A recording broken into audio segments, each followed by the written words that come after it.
केवल ओम का गृहस्थ, ब्रह्मचारी, गृहस्थ और वानप्रस्थ, केवल सिंगल ओम वो बोला नहीं करता, बोला नहीं जा सकता।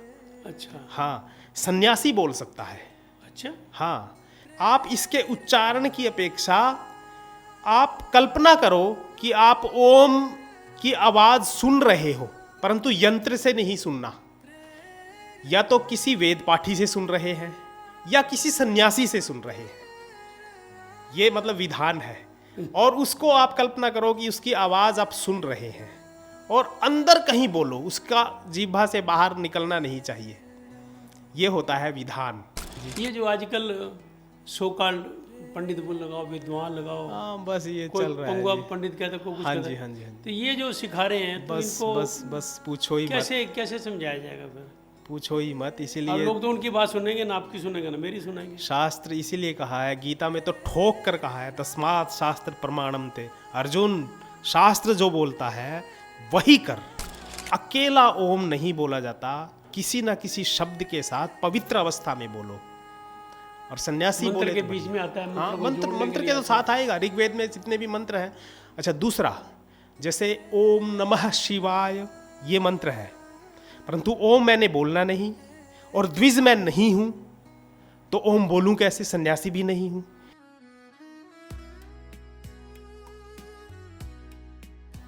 नमस्कार, प्रेरणा वाणी केंद्र से मैं जय भगवान सिंगला। इस एपिसोड में हमारे साथ हैं प्राचार्य जी। प्राचार्य जी, आपका स्वागत है। प्राचार्य जी, एक बड़ी रोचक बात हुई। मैं भी पिछले दिनों कश्मीर गया था जी तो स्वाभाविक है, अपन मंदिर में जाते हैं, जी जी पूजा अर्चना करते हैं, जी ओम का उच्चारण भी करते हैं, देवी देवता की आरती भी करते हैं। जी तो एक पंडित जी वहाँ बैठ के ना ओम का उच्चारण कर रहे थे। मेरे को भी लगा कि चलो आए हैं यहाँ पे, मैं भी ओम का उच्चारण करता चलो। तो मैं भी उसके साथ बैठ गया। इतनी देर में एक और पंडित जी आए। अब पता नहीं कैसे उन्होंने उनको भी डांटा, पंडित जी को, मेरे को भी। ये क्या है? ये विधि है ओम का उच्चारण? जहाँ मर्जी जैसे मर्जी करोगे, जहाँ मर्जी बैठ के करोगे, ऐसे नहीं होता। इसका विधि विधान होता है। तो मैं तो क्योंकि अनजान जगह थी, मैं तो उठ गया डर के मारे। मेरे को चलो पता नहीं कौन क्या है। तो आप बताइए हमारे दर्शकों को और मेरे को भी कि क्या ऐसा कोई विधान है, हम कहीं भी ओम का उच्चारण नहीं कर जी सकते? जी जी बिल्कुल।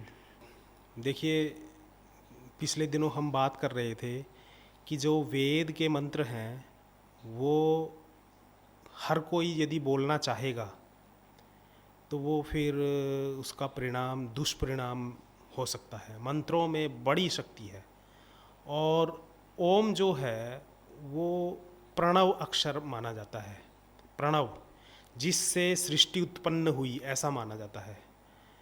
पुराणों में आगे जाकर इसका, बहुत आगे जाकर, खासकर लगभग 18 महापुराणों में से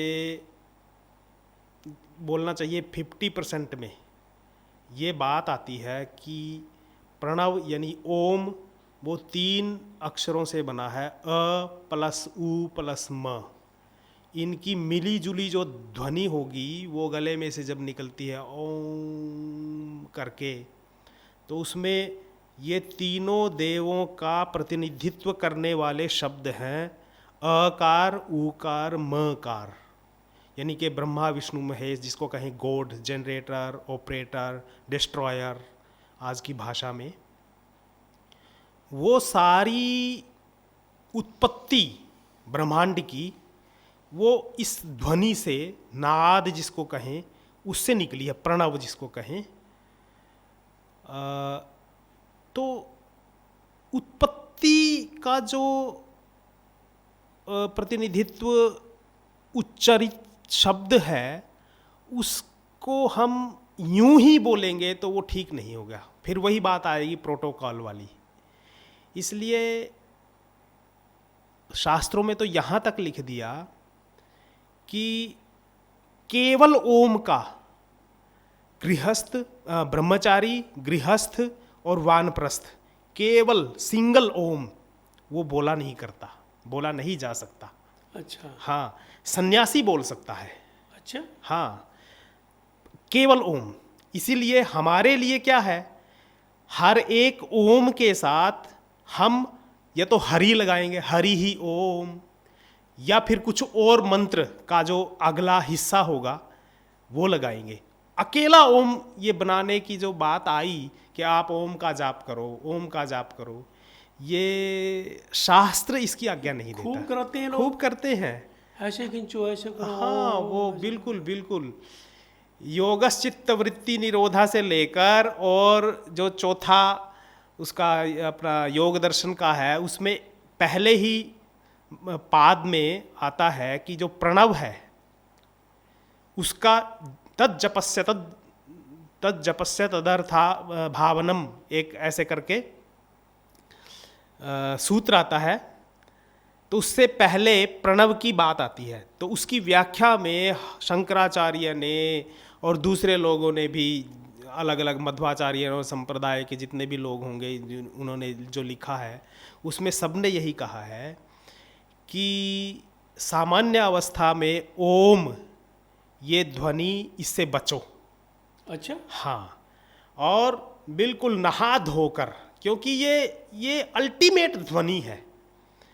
आप इसके उच्चारण की अपेक्षा आप कल्पना करो कि आप ओम की आवाज़ सुन रहे हो, परंतु यंत्र से नहीं सुनना, या तो किसी वेद पाठी से सुन रहे हैं या किसी सन्यासी से सुन रहे हैं।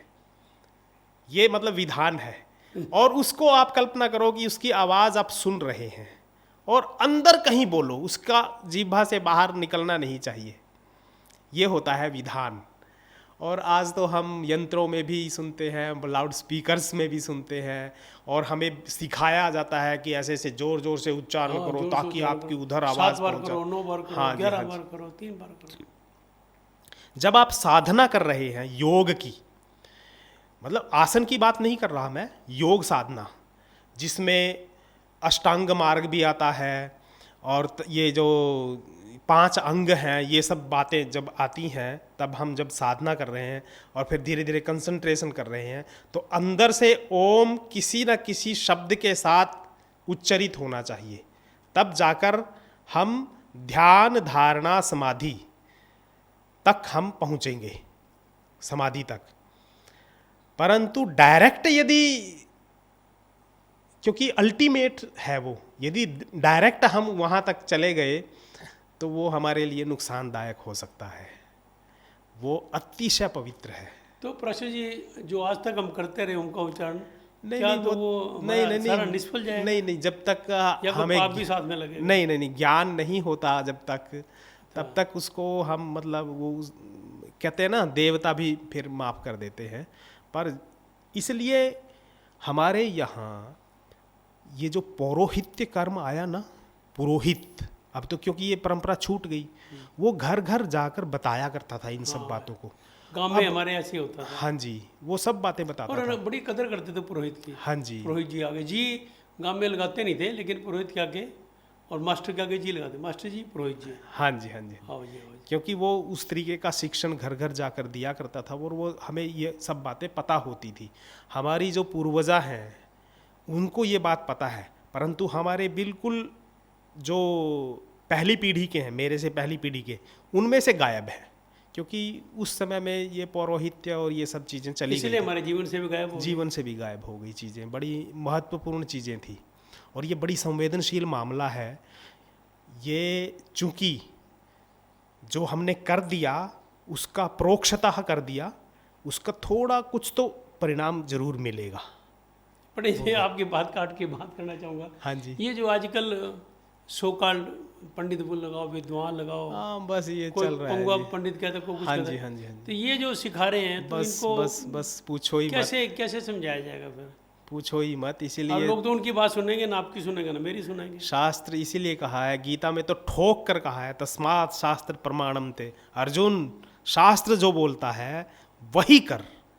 जो और लोग बोलते हैं तुझे बड़ी प्यारी भी लगेगी, रुचि भी होगी, सब तू भागेगा भी उसकी तरफ, परंतु वो घातक सिद्ध होंगी। शास्त्र जो बोलता है, शासती इति शास्त्र, त्रिकाला बाधित सत्य है वो चाहे यहाँ है आप कुरुक्षेत्र में या फिर आप रामेश्वरम में हो, शास्त्र जो कहा वो अटल है। चाहे आप परसों थे या अगले परसों होंगे, शास्त्र मतलब त्रिकालाबाद, उसके ऊपर स्पेस एंड टाइम उसके ऊपर प्रभाव नहीं डाल सकता, शास्त्र डाल सकेगा सबके ऊपर प्रभाव।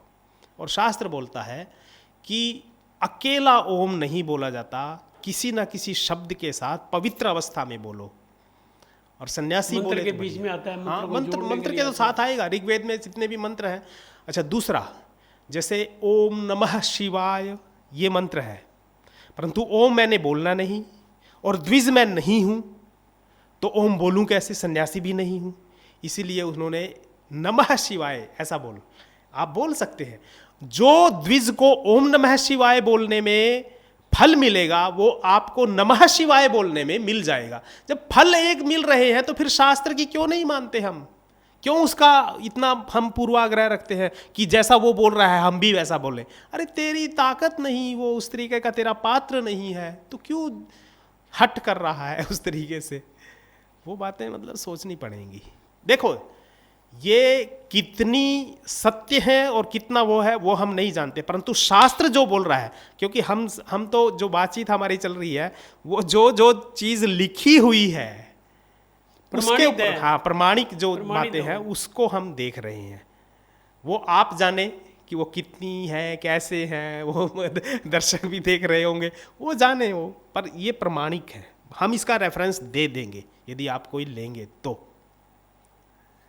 हमारा आपका तो ये फर्ज है कि जो शास्त्रों में लिखा है जी, वेदों में, हम उसको अपने दर्शकों तक पहुंचाएं। जी जी जी और जी। मेरे को लगता है आप इसमें सफल भी हो रहे हो। आप इस एपिसोड में आपका बहुत बहुत धन्यवाद। थैंक यू दर्शकों, ये थे हमारे प्राचार्य जी और हमारी बातचीत इसी तरह की जारी रहेगी। मैं एक रिक्वेस्ट जरूर करूँगा कि आप अगर हमारे एपिसोड देखते हैं तो प्लीज़ उस पर लाइक ज़रूर करिए, कमेंट जरूर करिए। धन्यवाद।